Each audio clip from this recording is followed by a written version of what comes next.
सांगड़ मां जॉन मोहम्मद अबड़ो जी रिपोर्ट मुताबिक़ टंडो आदम जी रहवासी मारिया धी इकबाल मुग़ैरी पंहिंजे मुड़ुस चाकर ख़ान मलूखानी सां गॾु प्रेस कॉन्फ्रेंस कंदे चयो त मां 8-10 महीना अॻु पंहिंजी ख़ुशीअ सां कोर्ट ज़रिए चाकर ख़ान मलूखानी सां पसंद जी शादी कई हुई। 1 महीनो अॻु मुंहिंजी वालदा हाजिरा असांजे घर आई, मूंसां ठाह करे मूंखे घर घुमाइण लाइ वठी आई। उते मूंखे धमकाए चाकर ख़ान मलूखानी खां तलाक वठण लाइ हिकु वाइट पेपर ते मूंखां सिग्नेचर वरिती, जंहिंमें आऊं ख़ुशि न हुयसि। पर आउं पंहिंजे माइटनि जे घरां पाण मुरादो निकिरी पंहिंजे मुड़ुस चाकर ख़ान मलूखानी ॾांहुं आई आहियां ऐं बाद में मुंहिंजे माइटनि पारां टंडो आदम सिटी थाणे ते चाकर ख़ान ते मूंखे अगवा करण जी वारी कूड़ी केस दाख़िल करायो आहे, जेको मुकमल तौर ते कूड़ ते ॿधल आहे। ऐं पंहिंजे मुड़ुस सां गॾु पंहिंजी दिफ़ा लाइ हाई कोर्ट हैदराबाद में पर्चियन दाख़िल कराई आहे।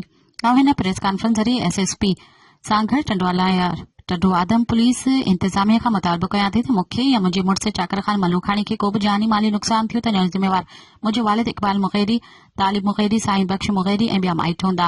पंहिंजे मुड़ुस चाकर ख़ान मलूखानी सां गॾु ज़िंदगी बहितर गुज़ारण लाइ तहफ़ुज़ फराहम कयो वञे।